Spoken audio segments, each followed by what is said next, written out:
The history of Christmas in the context of hoodoo is deeply intertwined with the experiences of our enslaved African ancestors and their descendants in the United States. Hoodoo, being a system of spiritual practices developed in the South, naturally absorbed and adapted cultural, religious, and social elements from European traditions, including Christmas. Let's dive into the origins, the pros and cons during slavery, and why freed Black people continued celebrating Christmas. Origins of Christmas in Hoodoo context. When enslaved Africans were forcibly brought to the United States, they encountered Christianity, which was often imposed on them by their enslavers. Many enslaved Africans combined elements of Christian teachings with their traditional African spiritual beliefs, giving rise to hoodoo practices that often included Christian symbols and holidays like Christmas. Syncretism. In many cases, hoodoo practitioners used Christian holidays, like Christmas, to mask or blend their ancestral practices with outwardly acceptable celebrations. Adaptation. Enslaved Africans found ways to reinterpret Christian stories and symbols, giving them meanings that resonated with their struggles, hopes, and spiritual resilience. The Nativity story, symbolizing hope, deliverance, and the birth of a Savior, resonated deeply with those seeking freedom and justice. Pros and cons of Christmas during slavery. Pros 1. Time for rest and celebration. During slavery, Christmas was often one of the few times of the year when enslaved people were given some reprieve from grueling labor. Some enslavers allowed a few days of rest, socialization, and feasting during this time. Second, opportunity for connection. Enslaved people could sometimes visit family members on neighboring plantations, strengthening communal and familial bonds during the holiday season. 3.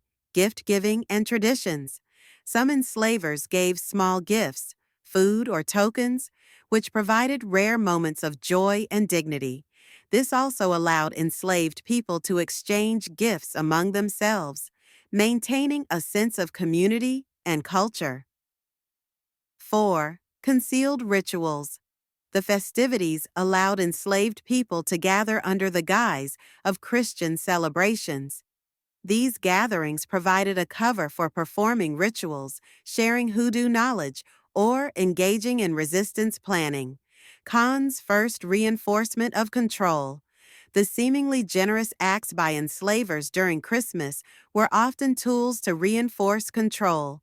Gifts and celebrations were used to manipulate enslaved people into feeling indebted or pacified, maintaining the status quo of oppression. 2. False hope. Christmas could offer a fleeting sense of joy and freedom, which quickly dissipated when the harsh realities of slavery resumed afterward. This contrast was emotionally taxing and psychologically manipulative. Third, risk of punishment. Although some enslaved people were granted temporary liberties, those who did not comply with their enslavers' expectations of gratitude or festivity risked punishment. 4. Romanticized bondage. Enslavers often used Christmas to project an image of benevolence, masking the brutality of slavery. This created a false narrative that slavery was kind or civilized. Why freed slaves continued celebrating Christmas after emancipation? Many freed Black people continued celebrating Christmas for several reasons. 1. Preservation of tradition. Despite its complex past, Christmas had become an important cultural tradition and a time for community and family. Freed Black people infused the holiday with their own meanings, reclaiming it as a celebration of resilience, survival, and hope. 2. Spiritual significance. The Christian symbolism of Christmas, especially themes of liberation, salvation, and a new beginning, resonated with the experience of freedom. The birth of Jesus was often seen as a parallel to the birth of a new era for Black people. 3. Community and identity. Christmas provided a structured opportunity for gatherings, feasting, and communal worship, strengthening social and familial ties. These gatherings were especially important in the post-emancipation period when Black communities were working to establish autonomy. Fourth, expression of freedom. Celebrating Christmas in their own way allowed freed Black people to assert their cultural identity and freedom. They could now celebrate without the oversight or control of enslavers. Fifth, Hoodoo integration. Many Hoodoo practices, prayers, and rituals continued to incorporate elements of Christian holidays.